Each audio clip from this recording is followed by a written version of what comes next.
You're listening to the Golightly Marshall Hour on freedomtalkradio.net.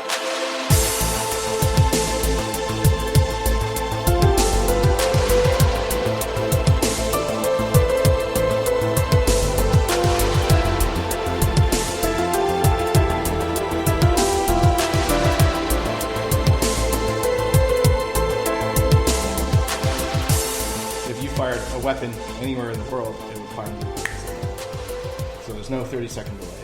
You fire a gat, it'll tell you what weapon, what caliber, and where it was, the location. Satellite will find you. Gunshot. Yep, just from a single gunshot. Wow. From a single gunshot. There you are. There he is. Now remember, And he was doing that for the United States. That's how I know that the technology that they have is beyond comprehension. Like you heard about what they were saying about Clinton allowing the lasers, right? Approving lasers. Now everything, your computer run on lasers. Everything that we have, all this new technology that's so advanced is all run by lasers. That's only one thing that he approved out of a list of thousands. So think about all those technologies, right? That's just lasers, for God's sakes. And this thing pinpoints your exact location and it can find you like that, right? And then he says, but then also it correlates with weapons on the ground, any military base within that area.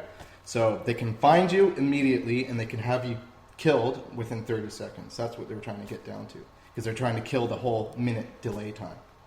So literally 30 seconds to kill any target in the world that's carrying a weapon. Anywhere. or anybody. Funny thing, in Mill Street, I was down the road from the biggest barracks in Australia. I could have thrown a blood hand grenade into their lap, right? Just to let you know, we are recording show 34 now, so. And we're recording show 34. Yes, show 34. I turned the microphone on. Joel has show 33 to upload when he gets to his computer, and You got the stick in there, isn't it? yes, yeah. So we left it in the Northern Territory. You had your Kundalini and you congratulated the Christ because you got it. Yes, it really is the Christ after your horrific dream. Yeah, we're in the overdraft. I should sit closer How would to you you. describe your dreams? You know, the content of the colour dreams. of epic. A lot of them detailed. Motion pictures.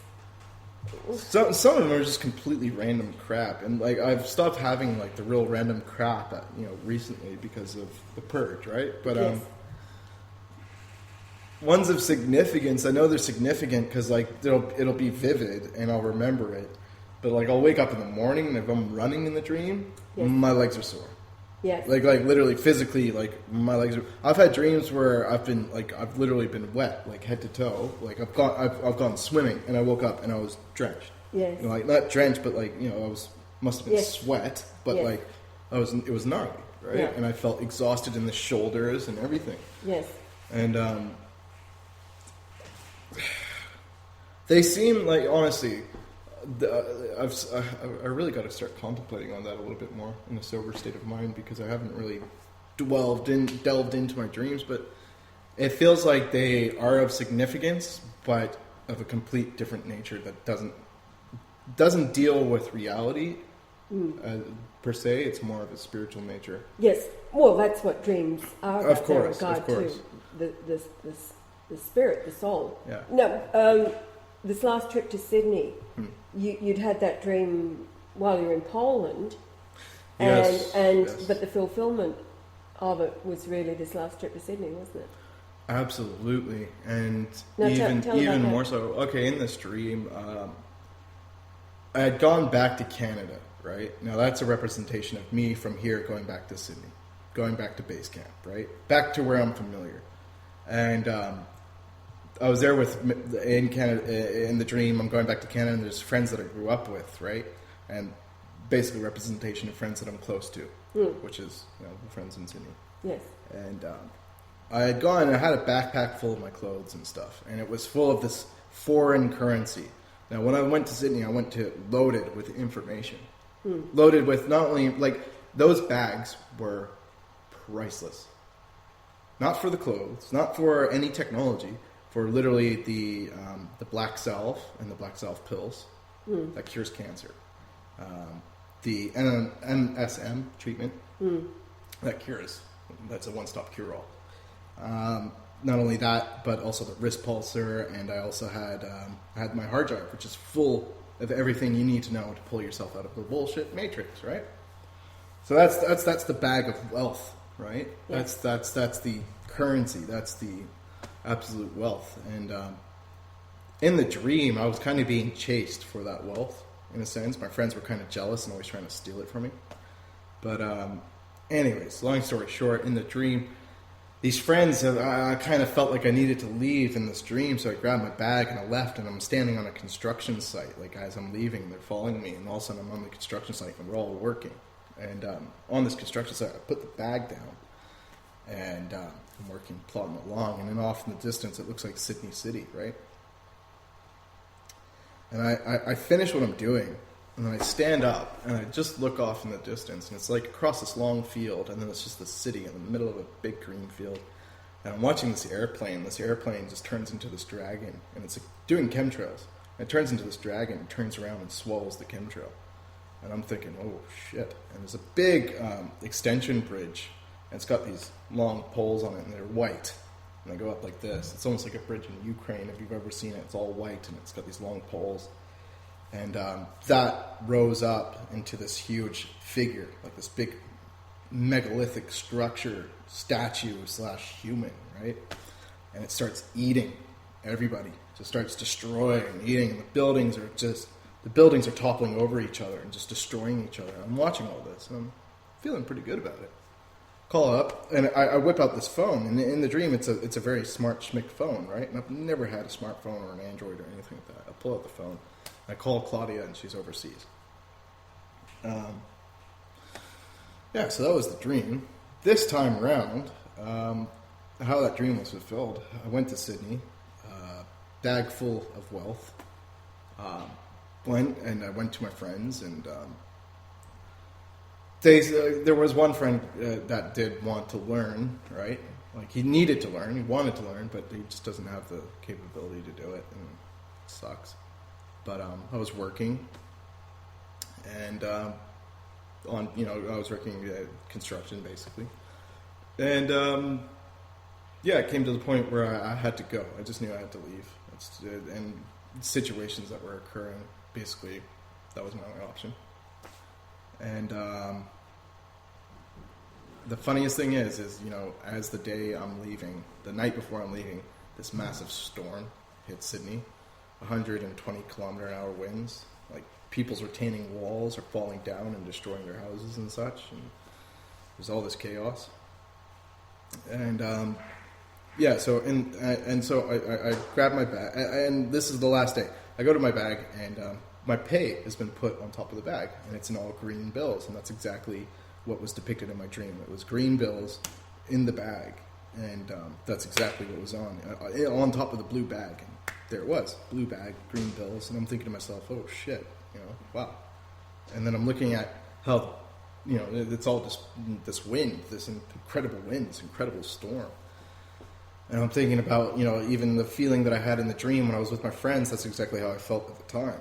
And so I'm like, all this is very strange, all this is very, it feels like it's correlating.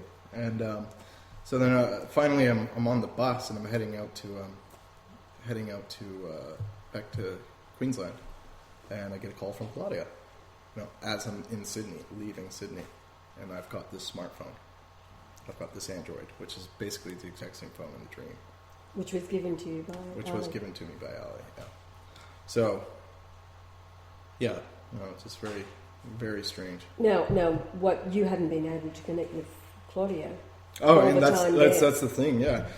Because of the work schedule, and because just crap, there was no internet, and basically no signal. Not being able to communicate with Claudia whatsoever. And now we have, and then from that point on, as soon as I left, it was perfect communication. She called me, and we were able to have a conversation over the phone. That's what really set in stone. You're talking about your Christmas present.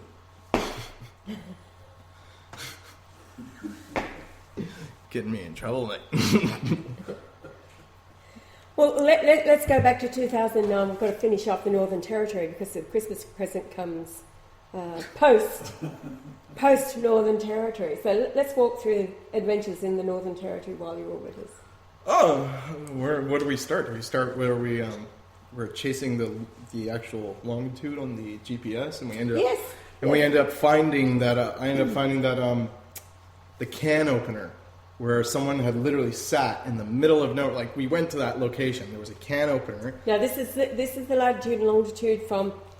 Well, the story there is that Grant, who was complete and utter moron, he was going to be with an apostle of Jesus who was an Iranian, and his father, this Iranian guy, was a mega millionaire in Iran because he introduced electricity to Iran years ago. So he had it all sewn up. So he's now the apostle, the son, is now the apostle of Jesus. Right? He's going around the world and getting all these people together, and they'll pay him lots of money to go to a place like Brazil or whatever. But this time he was in going to Alice Springs and then out to Uluru, which is the Ayers Rock. So I said to Grant, take a GPS with you, I'll give it to you. And he said, oh, I can't, I don't know how to operate it. And I said, well, see that red button there? He said, yeah. And I said, press that. And when the batteries run flat and the screen goes off, put some more batteries in, I'll give you the batteries too. He said, oh, no, I can't operate this thing. So just take it with you. I said, look, I'll give you a piece of cardboard, and I did. I wrote it out. Find an Aboriginal child, give it to him, and he'll give it back to you switched on. He will switch it on for you, don't you worry about it. Press red button with a big pointer on a piece of cardboard. So he gets out there and he leaves it in his room and doesn't do nothing with it. You know, because he's anti-me. He's seen hundreds and hundreds of miracles, but he wants to be Christ himself. Right? And he can't get over it. So anyway, I said, okay, and because I negative Geiger counter deal. So he takes the thing over there and he shows up, and the machine starts recording, and at 1521 degrees south latitude, it starts recording the day before he gets there at a height above sea level, which is below the landmass, which a GPS can't do. And it's running down at 66.66 miles per hour to the point. So for that 24-hour period, then it gets to Uluru, and then it changes to 2 miles per hour, and then starts doing this sort of funny zigzag, and then finally does a 20.4 nautical mile square, and then a line running across, and that's where we was, and it's supposed to be 2,424 feet above sea level, which it can't be because the height of the country is no higher. So that's what you were following. That point, that's what wasn't we it? found. That's why we had the GPS there, because they had a mark to go see why, what was this point. And eureka moment, we find a can opener. Yeah, can opener. So And you were running out there with the what do we find? Dig in, and can opener, and a can that was or a glass jar that was full of spiders, and Your favourite creature. oh yeah, and must have been some bloke that was sitting out there, but God knows how long ago, you know. Well, it certainly wasn't Grant who done it, because he didn't even realise. But the point was, it started recording on Michelle's birthday. yes, Which was the 19th day after. No, the day before. of March. So before he flew there, it started recording. Yes. Jeez. So yeah, that was the beginning of adventures, and then Sure was. we were in Alice Springs for. I think few the best nights. part, though, was you could tell the story about the dope you wanted to buy off the Aboriginals, and then we were leaving. We were leaving. Yeah, Port And Augusta. we couldn't remember? connect with them because of a certain time of day or night. Or was it whatever Alice Springs we were leaving? We were in Alice Springs, and you were worried about the dope. So don't worry about it. Oh yeah, Oh. going into Adelaide. No, it wasn't even that. Like basically, we were just pulled into Adelaide, right? And didn't but have any bef- pot. But But no, You we'd wanted been to in connect Port with- Augusta. We were in Port Augusta. We'd set up a well and made friends with Rebecca and family and her family. And you'd organised to pick up some pot before we were leaving. But that didn't happen. We decided to go. oh, jeez, I didn't remember. Yeah, All right. well, we do. Cause All right. Oh, you were fair sitting in the enough. back of the car, like, Okay. So I kept on saying to you, don't worry about it. I'll get some for you. No problem.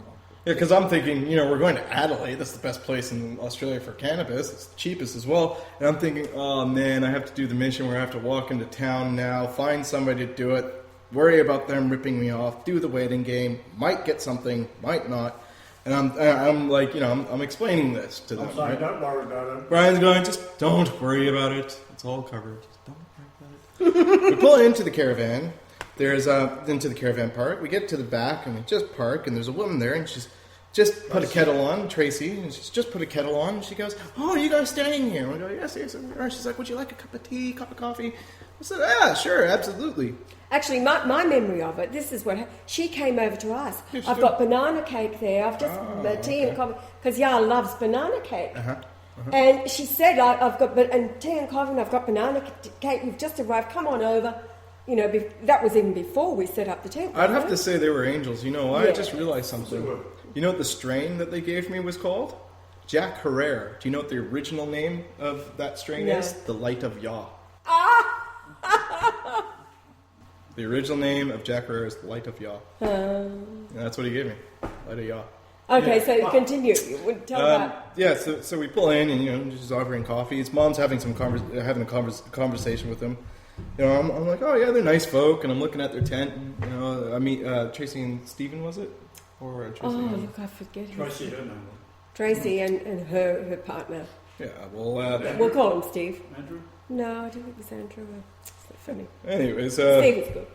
and Mom basically ends up dropping the question because I'm hinting to Mom, and she basically goes, "You don't actually know where Adam could get some cannabis because he's looking for some." And she goes, "Oh, yeah, I could help you out." And I'm thinking, "Oh, great." Still, it's a bit of a mission. I don't want to put her out of her way. We got to hop in a car and everything. That sucks for her. And she's like, just go talk to Steven in the tent there. And I'm like, oh, sweet. So now I have to go in there and tell him how much I want to get. And then he'll be like, give me the money and I'll go get it. And I'm thinking, oh, God, here we go. So I go into the tent and I go, hey, he's like, oh, Tracy sent you here, did she? And I was like, yeah, actually she said you might be able to, help me find some pot. And he's just like, oh, all right, mate, just sit down. So I sit down in the tent and he goes over to this, like a potato sack, and it's like a beige potato sack, like the color of my pants. And actually, it was like a pillowcase. Actually, it was a pillowcase. And he pulls it up and pulls out this film canister, old film reel canister. Right. Mm. And I'm going, what the hell is this?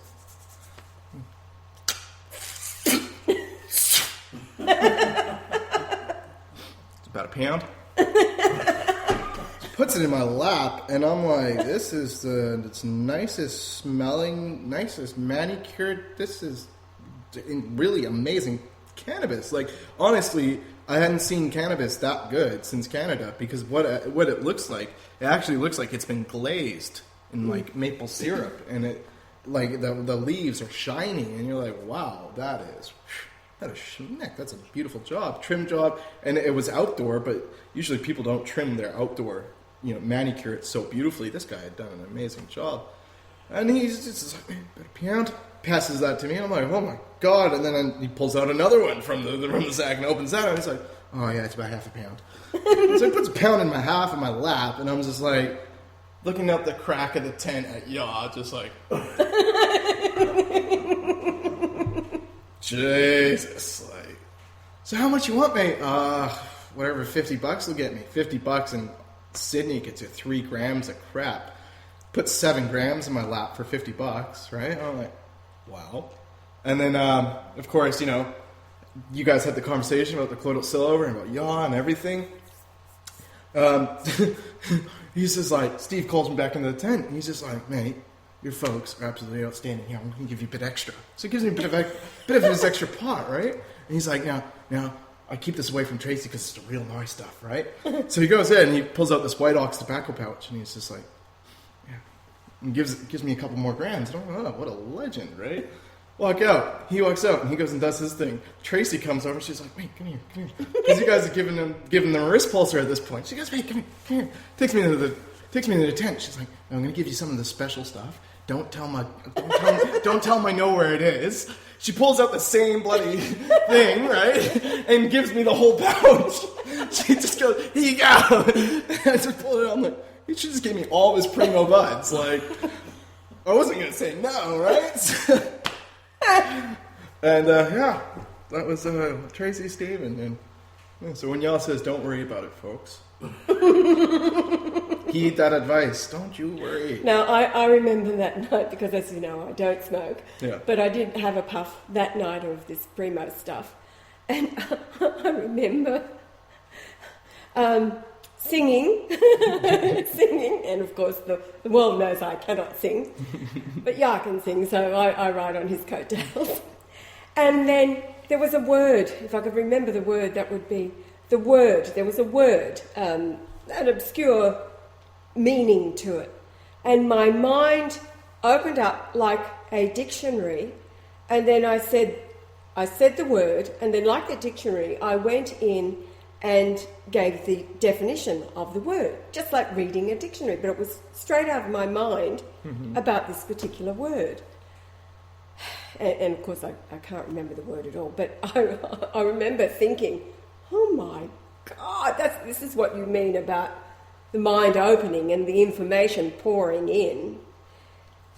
And anyway, we fell asleep just singing, but that was my only good experience, if you like, of getting something out of it, because the few that I've had of forget it. But anyway, so that was Adelaide, and of course we'd gone into the police in Port Augusta to bring charges against. Who were bringing charges against? Elizabeth, wasn't it? The Queen. Governor General. And they just looked at us like, why don't you go to the AFP? They're in Adelaide. Here's the address. That was funny. We uploaded that too. Oh, of course we did. But remember, it was the great big, about 6'6" constable that I go up to. You know, I'm 5 feet nothing. And I tell him why we're there. He just looks at me and says, just a minute. He goes into the boss.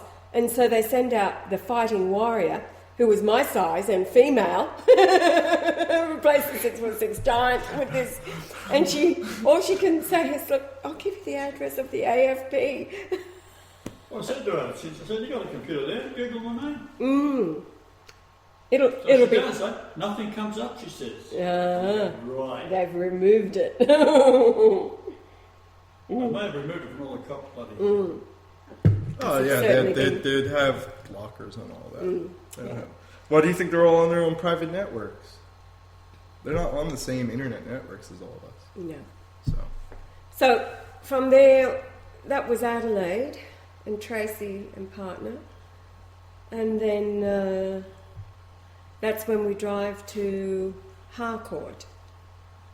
And that gnarly experience. Tell about the experience at night time. Oh yeah, where she still thinks to this day that I took her credit card and played casino. No, she doesn't anymore. Oh, okay. She doesn't. Got through that. But tell what happened. All right, so I'm laying in bed. I think I'm the only one awake at this point. Yeah, and yeah. I'm watching David Attenborough's The World, and I hear two voices, and I'm thinking, oh, this is her brother, coming home, or her guy, or whatever, Well, I thought it was her brother and somebody else. But basically, I'm hearing two men laughing, joking, talking as they're walking up the path. I'm thinking, This is in the middle of the farm, right? This is in the middle of the farm. 60 acres. Yeah. And I'm thinking, okay, that must be, the blokes that she was talking about, right? Or that she knows. The landlord or somebody. Well, either her guy or her brother, like she was saying, or whatever. And I heard the door open. And I was like, oh, shit. Hold on a sec. Nobody's supposed to be here. And I was freaking out. I was watching that bedroom door, waiting for someone to come through. I was literally waiting for it. And I could hear what was going on in the house. I could hear it was like laughing, and not even laughing. It was conversation, but it was like there was no worry about anybody finding or happening. And then they got up and left. They walked out the door and left. And I could hear walking out the path again. And it was scared the absolute crap out of me. So of course in the morning I'm asking them, anybody hear anything? Nobody heard a thing. Nobody heard a thing. I was wondering if maybe it could have been a ghost from the man in the room I was staying. But what happened? Well, the guy did die in that room. Yeah. Yes, yeah. freedomtalkradio.net. But what happened after that, of course, was that Dominic had been set up for one of these gambling accounts. Somebody got in and given all of her credit card details. Yep. On a Canadian... Now, server. That's not the first time that I've been set up for framed. Like, just recently in Sydney, Yes. Mittagong, right? When I went with Ali, I left Tara and Bear on the couch. Yes, Front yes. door locked, everything locked up. And I went with Ali. James gets a call, right? Yes. Because if Tara's in the backyard without anybody of the age of 18, she'll get taken away and James will get in a lot of trouble. Right. James gets a call from the ranger saying, mate, you got 15 minutes to come here before I come and get your dog. Right? And usually they just shoot him over the fence. And James is just like, what the hell? And so, of course, James goes home and yada yada. But, of course, I'm the one to blame because I was the last one to leave. And I was like, nah, man. I'm the one that's most critical about this shit so I don't get blamed. Because I know what it's like in my life with the previous experiences. You gotta be knowing exactly what you've done and know that you're in the right. And I was like, nah, man, there's no way, absolutely no way. And eventually, evidently, it was someone had come through the house. Like, someone must have come through the house, let Tara out. The window that has never been open on the outside was open, wide open. And so I've been framed again, set up for disaster. Right? And it's not the first time that's happened. No, it's happened quite a lot. So someone had literally taken her credit card and set up an online casino account with a Canadian casino server. Right? And so, of course, I'm the only Canadian there, right? So it's obviously me. And what was it, like $1,200 or $2,000? I don't remember. Doesn't even matter. That the accusation came. And there I am, and I'm like, God, okay, I see how this looks. No one's going to believe me. No one's going to believe me. Like, my story sounds absolutely outlandish. Like, no one can believe me. Nobody witnessed what I witnessed. I'm screwed. Everybody's going to think that I did this shit. Like, when the accusation first came through, I was laughing. And then you said it was a Canadian server. And I was like, no, there's something wrong here. There's really something up here. Because... Well, the kick, I knew it wasn't you because I'm going to say it wasn't Adam. Because it gave such detail. I mean, Adam didn't have a clue what road we're on, or let alone the property number and postcode and details like this. It's joking. He doesn't even know his own address when he's living with me. Thank you very much. Like, this is a kid. He knows nothing. Saved by ignorance. Anyway, but that's just one small circumstance because lots of bizarre things happen. Oh, yeah. Around us. Now, what about the coming back now? The trip odometer going backwards.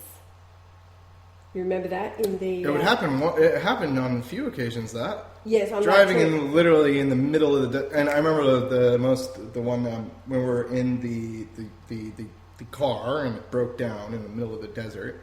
But as we were driving, on that desert, 300 k's in the middle of nowhere. No turn-offs to houses or nothing, only just power boxes, and there's no road. It's just dust. And driving the speedometer going backwards, then the car breaks down. And Brian's out there trying to fix it, and I'm looking out the back, just at the road, just at this desert, nothing. I just see this plume, way out in the distance. I'm like, what the hell is that? It's a dust storm, right? I see. About 5 minutes later, I see this little black dot. I'm like, oh, okay. It's a car. Truck or something. Must be a truck. 5 minutes later, it's getting bigger. It's like, it's like an SUV or something. 4 minutes later, it's just pulled up right behind us. It's an SUV. It's dark color. Dude hops out. He's in beige pants and in a polo shirt, green polo, and just like mine, but he's muscular. He's got a nice watch on, big forearms, and he's got his sunnies on, hops out, doesn't even look at me, just goes right up to Brian. Need a hand, mate? Brian's like, what? No, I'm right. Yeah, okay. Walks over to his car, gets in his car, turns around, goes back in the direction he came.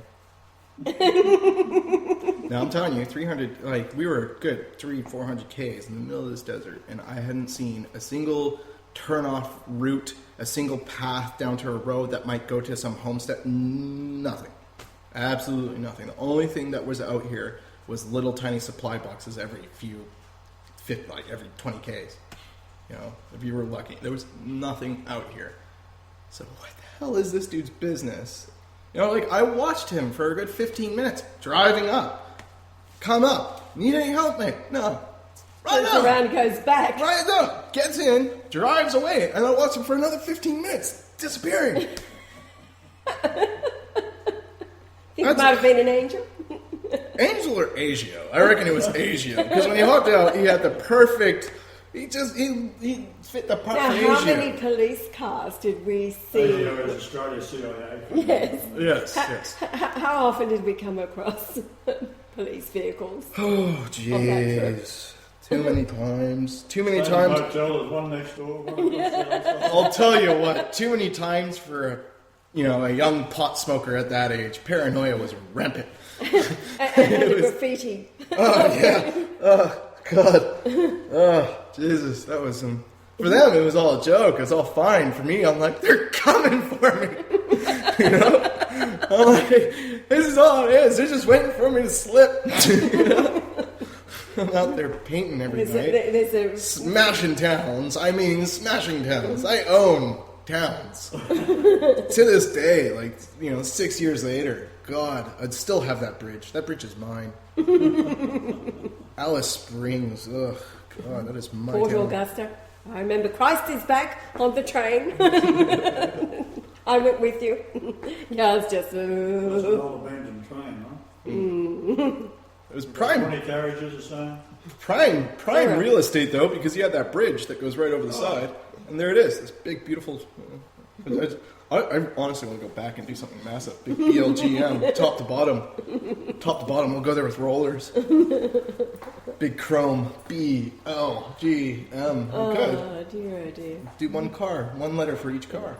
Now, let's move through these adventures in Adam's life. So that was the... Port Augusta. Port Augusta, yeah. So we get back to... I stay in Barrel. I'm allowed to stay. Oh, wait, no, so- wait. We gotta go through the police at Port Augusta. What happened there? Remember? This is in Australia. At the hotel. Yes. All right. Okay. All right. tell- So we pull in and Now, first of all, let's just set up the scenario because we drove out there in the suicide car, right? The Hyundai Sonata. That's the Yeah. one that kept breaking down. Yeah. And it was only just days before we left on this trip because the Freedom Wagon broke down. Remember, we're in the Hungry Jack parking lot in Milpera or somewhere, and the car broke down, and I called the NRMA. yeah. Right. And this is when we're homeless. We're on our way to somewhere to spend the night before going on the trip. So I decided that we should get the cars covered by the NRMA, pay the bucks. It was so we got the Freedom Wagon covered and the suicide car, 2 cars for the price of one. They're having some kind of special deal on. So Brian drives up in the suicide car. It breaks down 5 times all the way over to Port Augusta. We crawl into Port Augusta. It's not going anywhere anymore. But before we left on that trip, at the Log Cabin Motel in Penrith, there was a big 4-wheel drive with red dust all over it. And I said, this is ridiculous. Here we are going out into the back of the beyond nowhere in this Hyundai Sonata suicide car. I said, we need a car like that, 4-wheel drive, diesel, blah, blah, blah. Because of the insurance that I organised, we got to Port Augusta and we were not going anywhere, gets towed or we dropped it off, whatever. But now we can arrange a vehicle, thank you NRMA, who will pay for it while our repairs are being done. So we end up with an extended cab, white 4-wheel drive with the orange light on the top, like a council truck. What was it, a Nissan? What make? Holden. Oh, it was a Holden, was it? Okay. So that's what we end up going up to Urudumu with while our car was being worked on in Port Augusta. So we came back and and that's when it was after that, was when we got back into Victoria that the odometer started going backwards. And you uploaded it on the YouTube because that's an impossibility. Yes, another They don't go miracle. backwards. Yeah. No, And they- it they happened can several times, lots of times. Yeah. So, so what were we Port Augusta. We're talking about how. Oh, the police. Yes. Yeah, how we pulled into the. We Motel. pulled into the motel, and the first time, and we get situated and settled, and then I walk out and I go out front and I'm having a smoke, and that's when I see a cop car pull in. I'm going, oh shit, what's this about? Are they complaining about pot smoke or something? And then I watch him, and I head back to my room, and just as I'm about to go into my door, I turn and I watch him pull into the car park, right? And I'm watching him.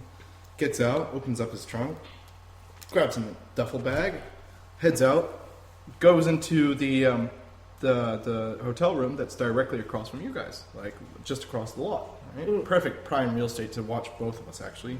Not because if he was right directly away from you, you couldn't see me. Right? So he was just perfect, so you could see both of us. Literally, I see him going. He's plain clothes. I'm sitting with his duffel bag. The curtains are closed, mind you, right? And I just see the curtains parting, just like that. And I'm like, okay, all right. And then, I asked the bloke, right? We ended up asking, what's with the cop, right? He said, oh, apparently there's a court case that he's attending here in town. Okay, court case. Okay, makes sense. All right, fair enough. So we do the whole travel bit, and on our way back, we stayed at the same hotel, right, motel. Because now we've come back to get the car. Yeah, we've come back to get the car. Stay at the exact same place. They hook us up with the exact same rooms, okay? But this time, and this is weeks later, right? This is weeks later. This is after we've traveled Australia. Northern Territory. Northern Territory. Yeah. And out front of my window, I go into my room, and there's a few cop cars there this time. And we're going, oh, there must be another court case, fantastic. They're waiting for us. Honestly, I reckon they were there because they were doing some CIA shit for y'all. They're scrubbing the toilet bowl. They're just like, going real deep into it.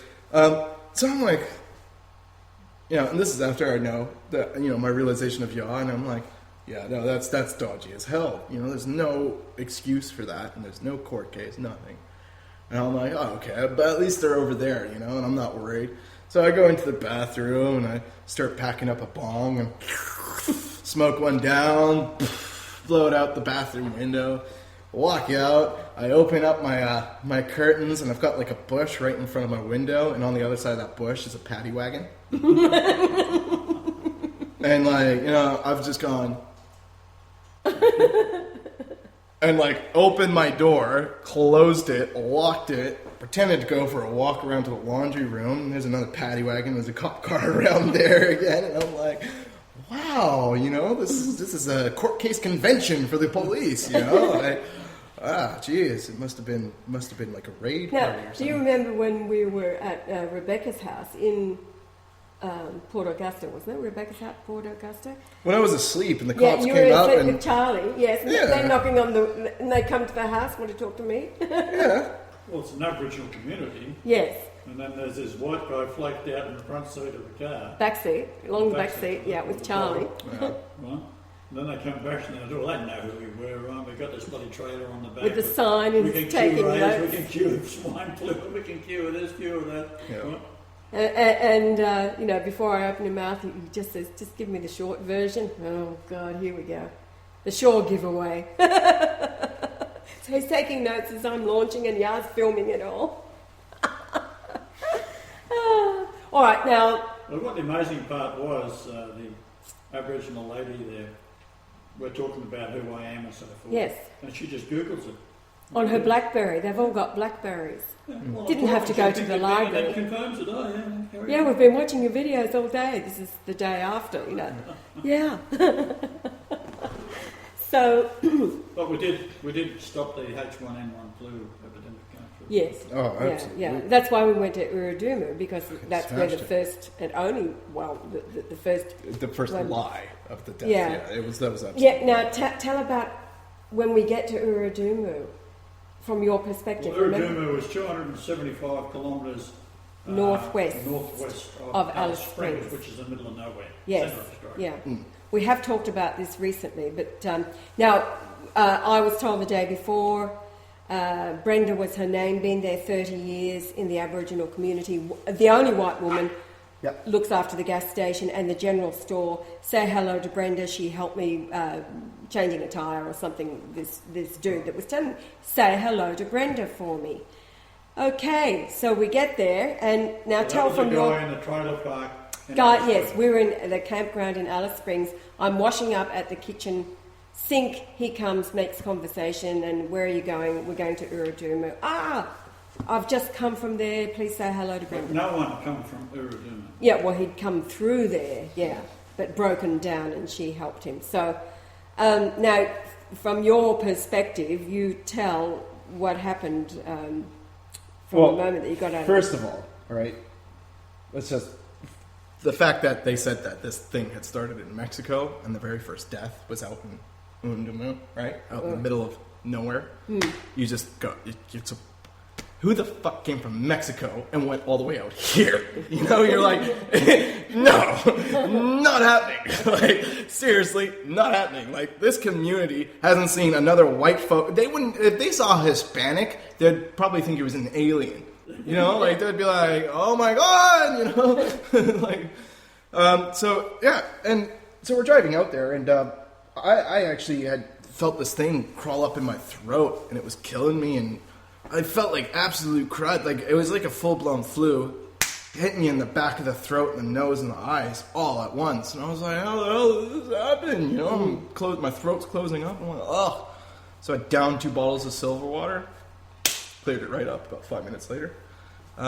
Pull into this town, and like, this town is just, it's not, you know, we pull in, and it's like a little school or something. You know, it's just a plot of land here, like a little house hut here, and a little house hut here, and a little fence, and dirt roads, and, you know, Aboriginals walking here, and there's nothing, you know, past these houses, there's nothing. And everyone's barefoot. There was a little Aboriginal child that, this little girl who had mucus, but she had blood in her mucus, and I was like, ooh, you know, okay. But, first initial, you know, when you're looking at it, you're just going, there's no way. There's absolutely no way. Like, for it to start in Mexico, and then within a week, here it is. First person to die from it is here. Bullshit. Absolute bullshit. That's my first initial feeling and thinking. Knowing that we're expecting to see a lady, and we walk into the shop, there's a bloke standing there. And what you describe what he looked like? Chubby, you know, fat. Always the belly. Always the belly. They all have the nice surgical steel wristwatch. Yeah. And I remember that because Doug. Remember Doug, the air trooper? Oh yes. Doug. Surgical steel. He said, all military men, all people in the service, they all like their surgical steel. And that's they all have that. They all have that stainless surgical steel. So I saw that, and I'm like, okay, he's got the forearms, you know, and which is the very cop thing to have. It's the forearms with the surgical steel watch. He's got the belly. And the haircut, you know, kind of a crewy. Yeah, kind of a. Well, it wasn't even not a too crewy, but like, you know, he had a bit of length on the back, right? And straight hair, silver hair, and you know, rough shave, right? Nothing too schmick, and yeah, you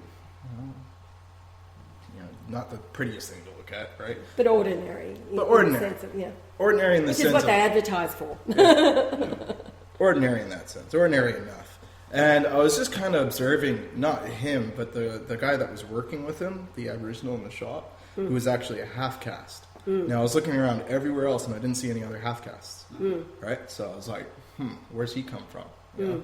And the way he was going about and the way he was tending to the shop, dude didn't know what the hell he was doing. You know, it was like, it's like, you know, it was cleaning a part of the floor, right?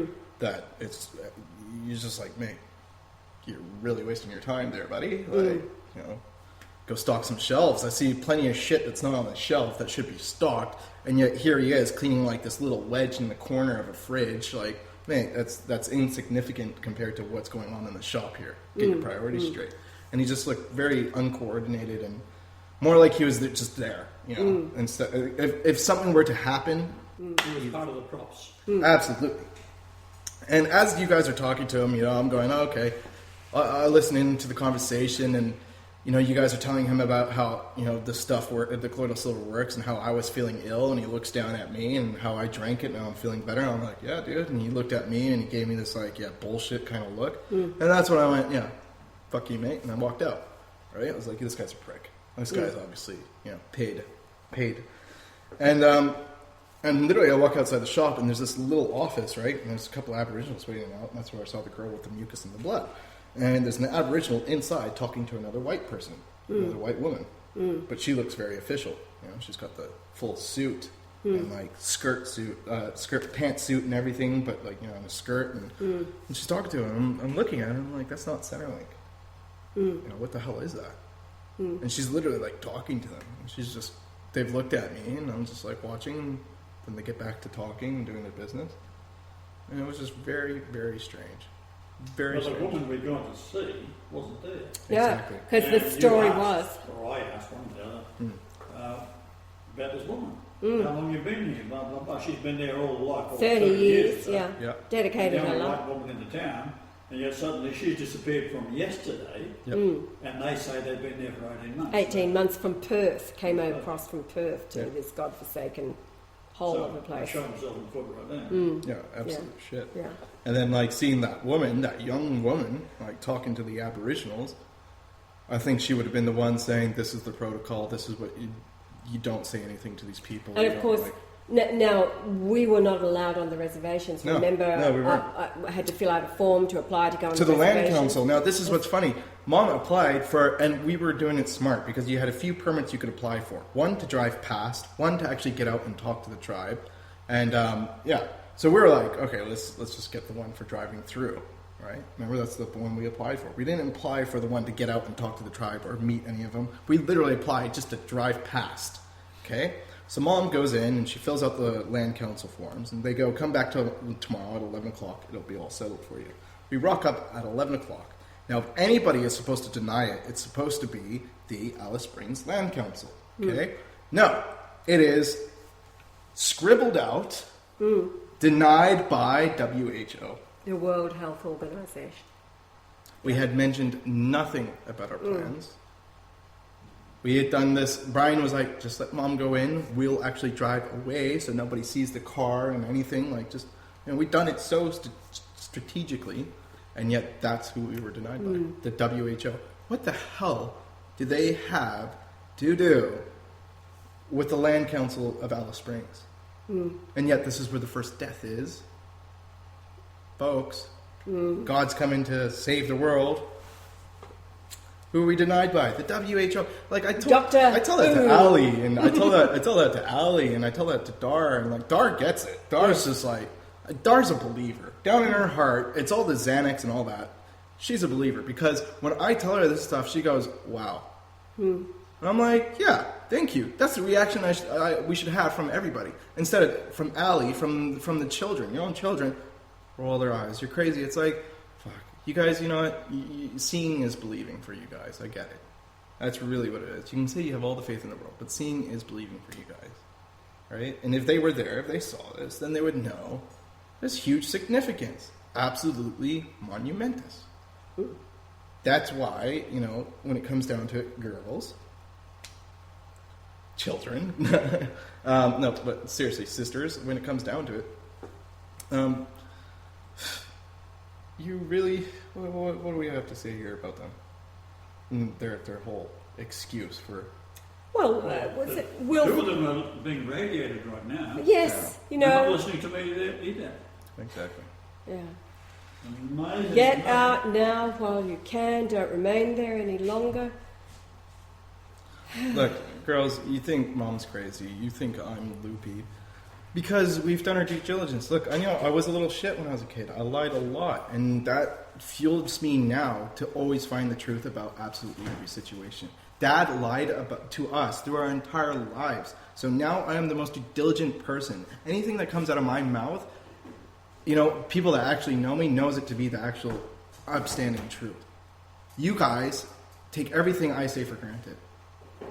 I've sat there and I've catered absolutely every decision you guys have ever made. I've backed you 100%. But whenever it's come to about me and what my actual drive in life has been, which is truth, you guys have always shunned me and called me fucking crazy for it and rolled your eyes. And I get it, the trauma from mom and what she had to do to get to where she is now, I get it. It's been traumatizing for you and nobody can ever understand. But at the end of it, mom's happy. She's actually found the truth, and if you had just given her the time to let you show with nothing but love and the best intentions, you would have a greater understanding in life. But yet, you choose dad's side over mom. Now, a person that's lied to you, yeah, he's loved you with all of his heart, but guess what? That's not enough for a man just to love his children. It's not enough. Okay? He lied to us. He everything that he had done to mom against her. Our entire childhood was one big fabrication. And this is the person you choose sides with, right? Like, if anything, trust mom for who she has been to you her entire life. I told you the truth about Santa Claus at 4 and 3. Wore the flack for it. Absolutely. I've told you the truth Santa always. Claus shows up, no one believe it. Told you the truth always. And so when I find the Christ on the earth, because I was looking for him for 9 years, that's what the Diane episode, that's what that was all about. And I had to wear the flack of all of that, but it was all part of one more the thing journey. I really want to address to the girls.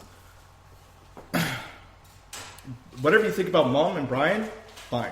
But when mom comes at you with news about health and news about things that you should be aware of and the dangers in your life, you must take heed to that. Do not let any pre-notion of what you think about mom, made up in your own head, completely whitewash what she has to say, which is 100% truth and reality, and what you can actually go research for yourself.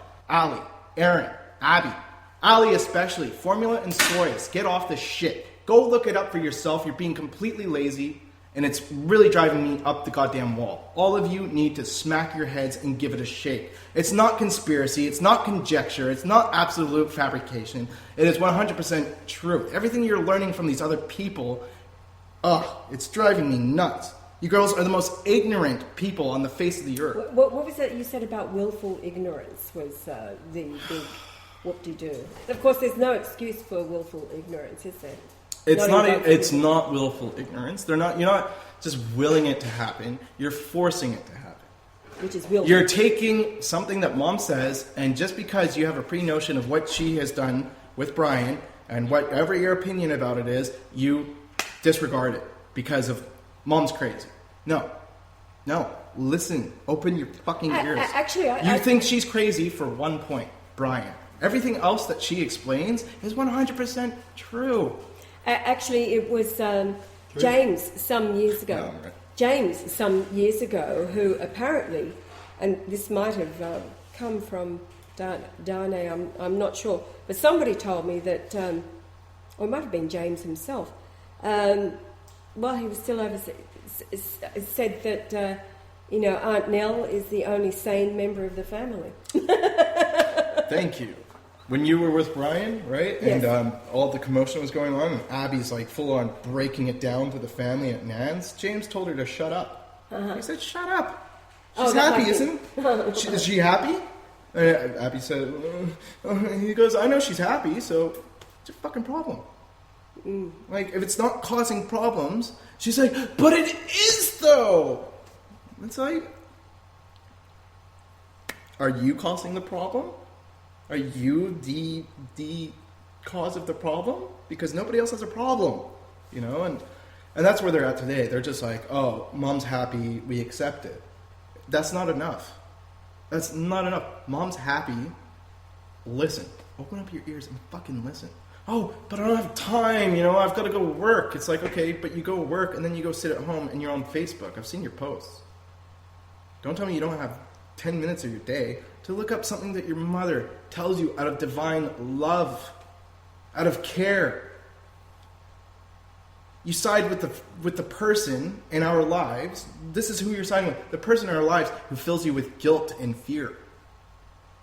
The man that told me when I was looking at a year and a half in jail, the man that called me up and lied and told me that 2 of my friends had just been killed in the streets. The man that told me that I couldn't go to Burnaby because MS-13 was going to chop my head off. So that's who you side with. Doesn't tell you out of love. Doesn't tell you any of that shit out of love or wanting the best for you. Mom does this out of the pure love in her heart, and you guys just roll your eyes at it. And even now, you won't listen to this conversation. You don't care. You really don't care about us. That's what it is. That's the bottom line. I do have black eyes, though. Oh, that's right. Abby's Don't say anything, you bitch. That's what Brian said to Abby with his eyes. At dusk when we dropped her off at the airport. Yeah, doing a favour. Oh dear. They've never given you a chance, Mom, and I'm sorry. I'm really sorry. It's all part of the DVD, isn't it? This is the rejection. It is. Now, what is strange is that... Well, wait, can I say something real quick? It's just funny how, me and Allie were saying, because talking, and I'm sitting I plug back into the Matrix when I talk to her, and I'm the outcast of the family. I'm the one that's never done anything with his life, and I'm the pile of shit. I'm the screw up. So I say, 1 out of 4 isn't bad, and she's like, yeah, that's what we all say in the family, Well, 1 out of 4 isn't bad. Those are pretty good statistics, The rest of the 3 of us are fine, and there's only 1 bad one. And I'm thinking it's the other way around. I'm the 1 out of 4 that fucking gets it. And they have no conception of this. Like, see, they don't know me for who I really am because they've never given me a chance. You guys think I'm just drifting through life, yet you have absolutely no idea. No idea. That's why, Moving right along to your Christmas present. Yeah, we're getting down to 2010 now. That was all through 2010? 2009. 2009. Oh, can I just say something for a minute? Ashley just sent a message, and she's standing on the scales, and it's showing her weight just now in pounds. It's 116.2. I won't be typing long. I'm just. Not supposed to type. I know. Just told a recording, laugh out loud. Let me see how many minutes we've got left on this one. This could be the whole next week's episode. Oh, like 1 minute left on this one, wow. and then we'll keep going, and we've got a week of just about. That's going to be a whole series. Actually, we've got to say good morning to Joel. Good morning, Joel. We've got his earphones. Oh, he's got his earphones on. He's uploading show 33. Is that it? Yes, we may as well. It's 57 minutes, so we'll cut it here and come back with it.